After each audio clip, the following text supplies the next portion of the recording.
recorded. I'll call the Finance and Personnel meeting for December 14th to order. Chris Herbal, who is chair, is excused tonight, so I need nominations for someone to chair. I can do it if someone will nominate me. Nominate Allison. And I need a second then. Second. Okay. All in favor? Aye. Okay. Your chair. Okay. Please call the roll. Tracy Fluke, Here. Tom Selk, Here. Allison Burnett, Here. and Chris Herbal is excused. All right, please join me for standing for the Pledge of Allegiance.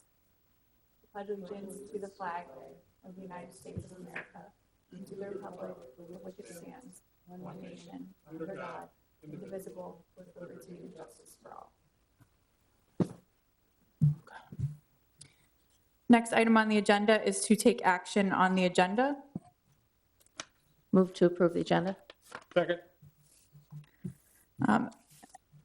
We'll do next. Just vote. No, but do we have to vote on it? All those in favor? Okay. All those in favor? Aye. Motion approved. Next item is to take action on the minutes from August 17th and November 9th. So we'll start first with the Finance and Personnel Committee meeting minutes from August 17th. Is there a motion to approve? I just have a question about has the village hired a accountant yet? Because there was, part of the discussion was that someone was leaving and they were gonna try to get that one. So I don't know, what's the progress in that? Certainly. Yeah, thank you for asking. We did in fact hire an individual to take over the role of financial analyst in our finance department. So I forget the actual dates, but obviously we did the recruitment this past fall. We went through a process of interviewing about 10 candidates for that position. I want to say we had over 100 total applicants for the position. About 75 of them met the minimum qualifications for the job. So we had a very, very strong pool of candidates for the position. Dolly Jackson ended up being the candidate that we hired. Dolly worked for the University of Wisconsin-Green Bay in their finance department prior to coming to Ashwaubenon. And Dolly started, I want to say, almost a month ago now. So she's been doing great. We're very happy to have Dolly join our team. Great. I move we approve the minute. A second. Any further discussion? All those in favor? Aye. Aye. Okay, action approved on those minutes. Next item is action on the November 9th Joint Village Board and Finance and Personnel Committee meeting minutes. Is there a motion to approve the minutes as presented? Motion to approve the November 9th Joint Village Board and Finance Personnel minutes. I'll second. Okay, all those in favor? Aye. It's approved. All right, item 6, comments from the public. Doesn't appear to be anyone joining us on either the virtual meeting or in the chambers. So we move on to item 7, action on consent items. We have the investment report.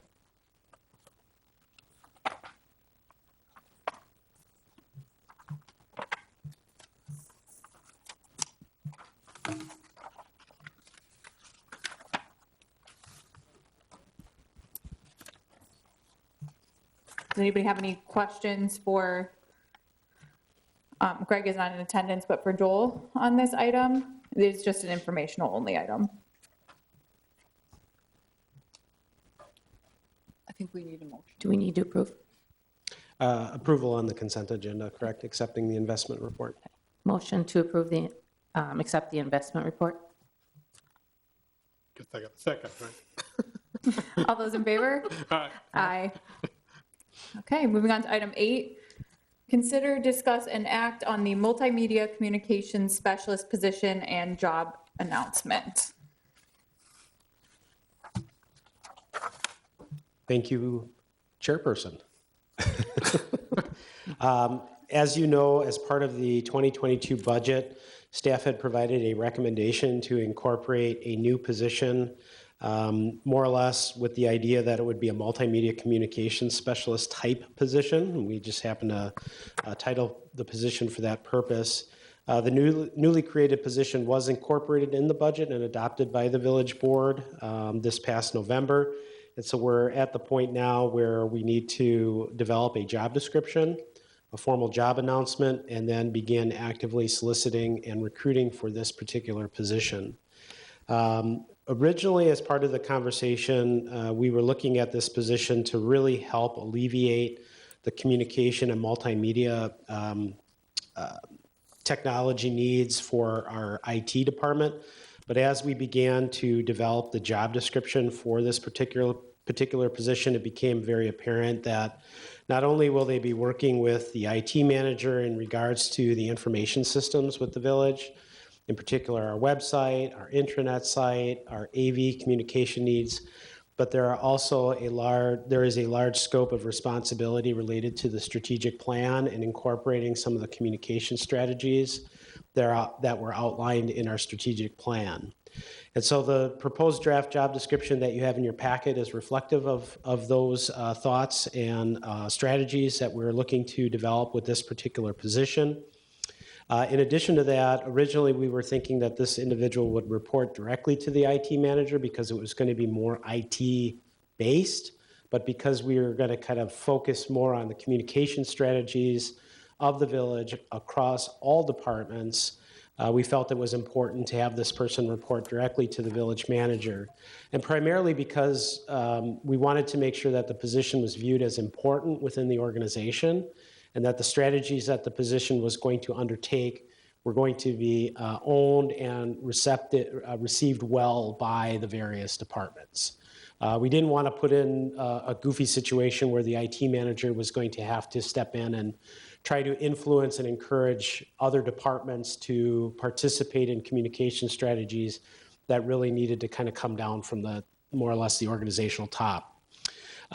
With that being said, however, the incumbent will need to work from direction of the IT manager so that they are performing their duties from an information technology standpoint in accordance to the systems that we have in place, whether that's our website, our intranet site, some of our network infrastructure if they're involved in that, and then also our audio-visual needs. So we made that very clear in the job description that although it's reporting to the village manager more from an outcome and performance-based standpoint, they still will need to work with the IT manager as it relates to the direction and the information systems that are in place with the department. Now, we did look at a variety of different job descriptions from other municipalities. In particular, we looked at the city of Green Bay, who has a very similar position, looked at the city of Appleton, and then also some other smaller municipalities that have similar roles, albeit some of those municipalities have this role combined with some other functions. And so we tried to draft the job description to be comparable to some of those other municipalities. And then we also looked at, as part of the budget process, we looked at the overall salary range for the position and felt that this salary range was competitive with other comparable positions for other municipalities. In particular, we looked to our neighbor, Green Bay, and basically the wage grade that is here is identical to the wage grade that they have for a very comparable position with the city. So with that, I'll answer any questions that the committee may have regarding the job description and the job announcement. In the event that this is approved tonight, both through committee and at village board, we'll begin soliciting applications for this position almost immediately. We're looking to begin our first review of applicants at the end of January, recognizing that we have a holiday coming up here. We wanted to make sure we have adequate time. Typically, we usually open a period for about 2 to 3 weeks before we start reviewing applications. This one will be open for about 6 weeks just because of the holidays, and we want to make sure we maximize the amount of exposure and recruiting for individuals. So again, with that, I'll answer any questions the committee might have. I had a few. So in reviewing this, I saw that it talks about the virtual component of meetings, and it does mention nights and weekends as far as like covering events. I don't want to assume, so I want to ask, will this role be taking on the virtual facilitation of village meetings? Correct. So as you know, just from tonight, Jeremy is obviously managing the audiovisual needs of the meeting. So setting up the GoToMeeting links and that virtual meeting component, but then also staffing the AV table and coordinating the AV needs during the meeting. In addition to that, there's always follow-up as well. So Jeremy coordinates the closed captioning of all these meetings, and then they ultimately get posted on our YouTube channel or on our website with closed captioning. So this person would be involved in that full process of setup coordination, in meeting kind of coordination of systems, and then follow-up closed captioning of those meetings and posting to the web. Okay. I thought that might be the case. Because of that, just a suggestion, not anything that would make me, not vote to approve this position description. The way it says nights and weekends doesn't necessarily imply any sort of regularity. I would hope for transparency to candidates to make sure that this fits their lifestyle, that they have an understanding that this is an expectation of, I would imagine it's a range of like 2 to 6 evening meetings a month. That way they understand.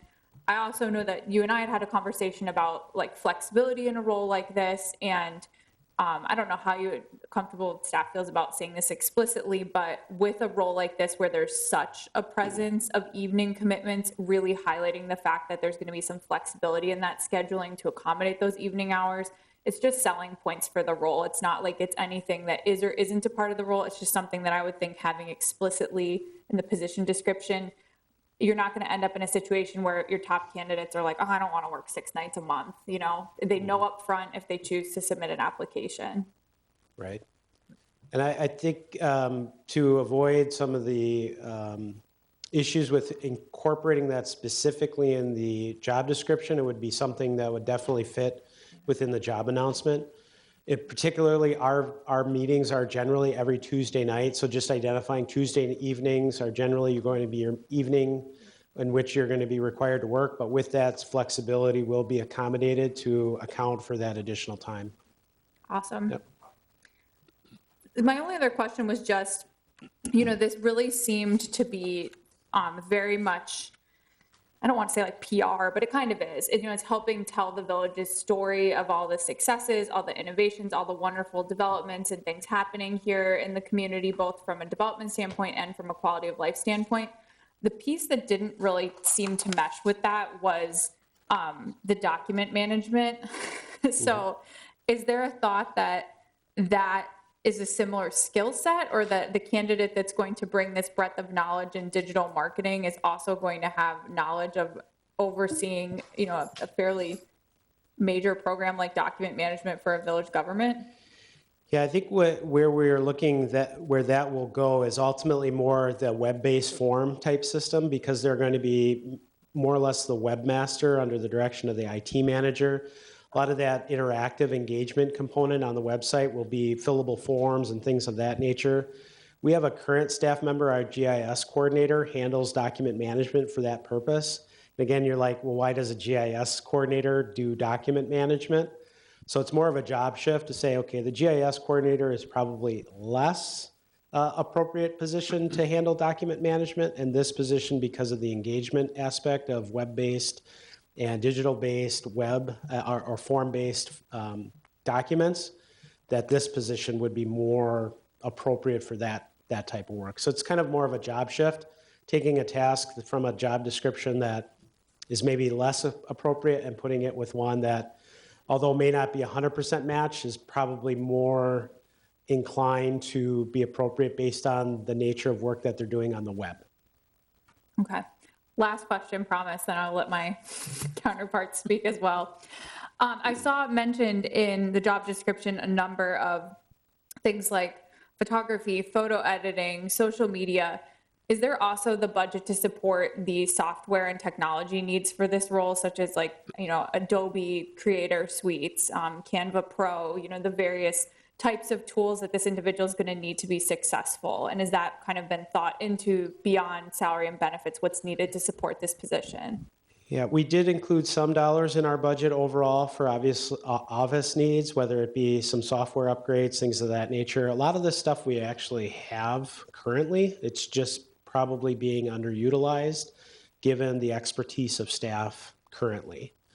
So it certainly could be used a little bit more. Canva, obviously, we could utilize the pro version or even the free version, depending on the capabilities of the individual. But ultimately, we do have some budget items in there that will support the office needs and the licensing needs for this particular position. Yes. Thank you. Yep. I have a question about security. It's not been mentioned in the job description. Is that something that if he's dealing with the web and he's dealing with the website and stuff, shouldn't he have something mentioned about security, or is that handled by other people? That's my $64,000 question. Yeah, I'd say the lead role is certainly handled primarily through our IT manager, but ultimately it still is a responsibility of all employees in a digital format, and we all bear a responsibility from a cybersecurity standpoint. So much so that each of us every month review a monthly video. We go through cybersecurity training. So it's certainly, I think, a reasonable add to include that as an identified responsibility just to protect the village's assets from cyber attacks and security points of view. So we can work some magic and figure out a way to incorporate that as a responsibility. I would think that would be appropriate. I don't know, that's my opinion, but. I just have a couple comments. I'm glad you asked about the document management. That was a question that I had as well. And it sounds like that's taking some work off of Francine then that will be put on this position. So what tasks do you envision that Jeremy currently does will be taken over by this position? I know it's the meetings. What other things are coming off his plate that will be on this position? So number one, meeting, obviously, from a web standpoint, any of the web content upgrades, both at the public-facing interface website as well as our intranet page currently is handled through Jeremy. So any content-based updates and things of that nature will run through this particular position. Social media posts, generally through the various departments, will be done through this position. Right now, Jeremy handles communication through the village's general social media sites. Each department runs their own page as well. So like public safety, for example, they have their own public safety Facebook and Twitter feed. Parks, Recreation, Forestry, the same. This individual can assist them in providing updates for content and kind of establishing a framework and guidelines so that there's some branding and some components to that. So that is another area. Right now, Jeremy handles citizen complaints and web form completions, and then he works to distribute those and make sure that there's a timely response to those issues. So that's another area that this individual would take access over. I'm just kind of going through the job description here to see I've hit kind of the big bulleted point ones. I think that kind of covers the big items, and then there'll be some incidental items as well. Obviously, this person is going to work from a team standpoint, so as we develop more communication strategies that Jeremy would be more involved with, could alleviate some of his time towards those ends. In particular, when we kind of, at the beginning of the pandemic and we began that virtual meeting format, we went through a process. We have kind of a consistent format. Maybe there's a better or more efficient way to deliver meetings in a virtual format. This person could kind of take that lead role in determining those, obviously working with Jeremy and making sure that it's compatible, but just kind of taking a system instead of being reactive to it and being more proactive and finding more efficiencies and better, more proactive ways to addressing issues. The other question I had initially, but you answered mostly, was this position being directly under the administrator. With all the people that you already are supervising, I was concerned about that. But after talking about what it is, and it will be a communication-based rather than just all IT type stuff. It sounds like Jeremy will take the nuts and bolts of it, if you want to say it that way, and this person will be putting the content into everything and having a consistent message, I guess, from all departments. So then I can certainly see it falling more under you because they're working, with everybody. But I would see in the future to look into the future and see about having this in a different department and looking at our structure and seeing where this position would fit better rather than directly under you. Sure. That said, a lot of other communities, the public information officer role is within administration of the mayor's office. So I think for the initial adoption of this role, it is a comparable fit to other municipalities.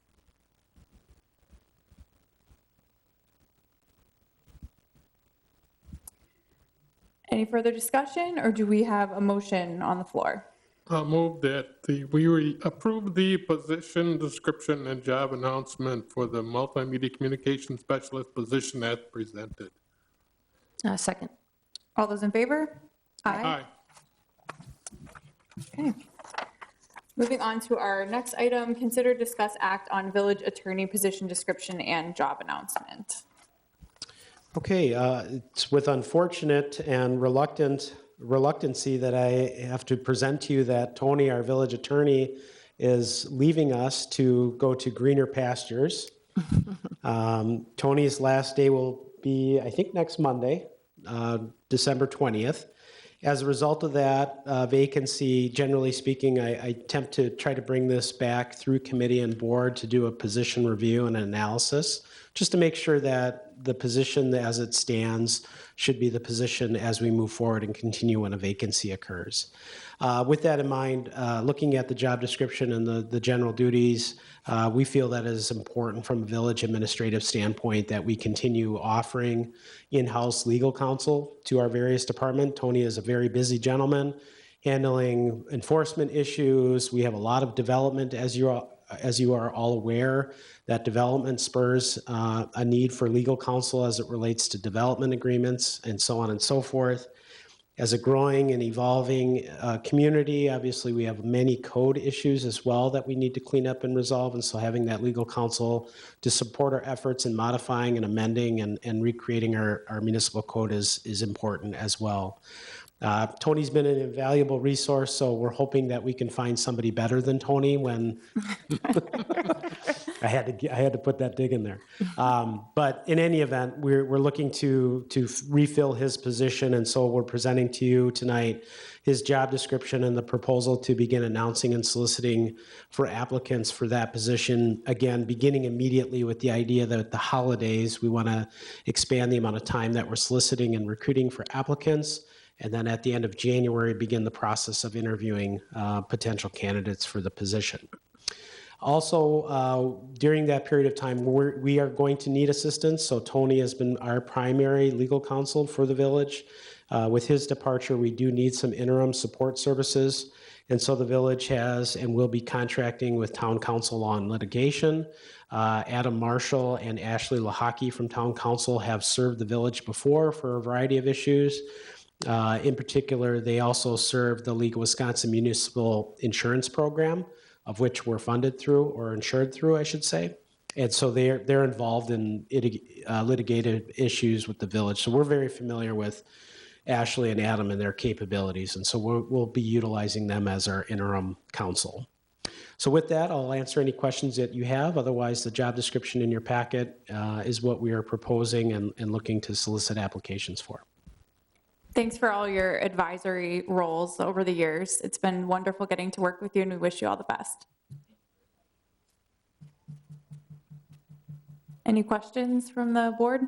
I just have a couple. Tony and I had a nice conversation today and about the job position and his work in it for the last 5 years. And as you said, Joel, it's a very busy position, and Tony attested to that. I think everything is good. I was talking to Tony about how unique his position kind of is, because not only does he serve as general legal counsel for us, but he also does all our prosecution for our municipal court. And in other communities I've worked in, we've had 2 separate people serving in that role. And he said he spends between maybe 5 and 10 hours a week on court type issues. And my question to him was, will we find someone with that unique skill base that we are lucky enough to get with him? And he said, well, there's probably some people out there, but it'll be a little tougher. But at the same time, he felt that someone could learn in municipal court work and figure that out and be able to serve us in that manner. So my question is, with the input from Tony, if we want to consider taking the municipal court work out of this position description and look at contracting that rather than trying to get an attorney that will serve both roles, and maybe it will limit the number of people that might apply because we have that joint skill base in there.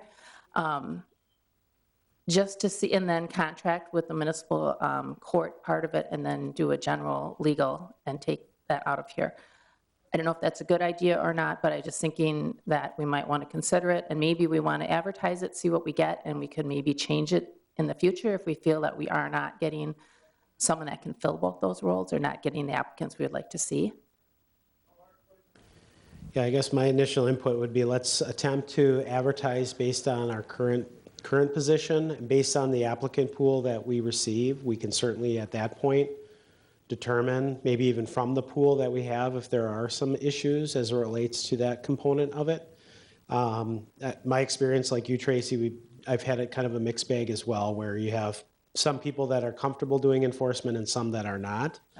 I do appreciate the individuals that can do both, just because it does create some synergy between legal counsel, what's happening in law enforcement, and as it relates to prosecutory work in the courts. So I think my opinion would be let's attempt to work through that and see if we can recruit a candidate that kind of fits that mold. And if we find that we can't, we still have the ability to kind of go from there and rebid the process, if you will.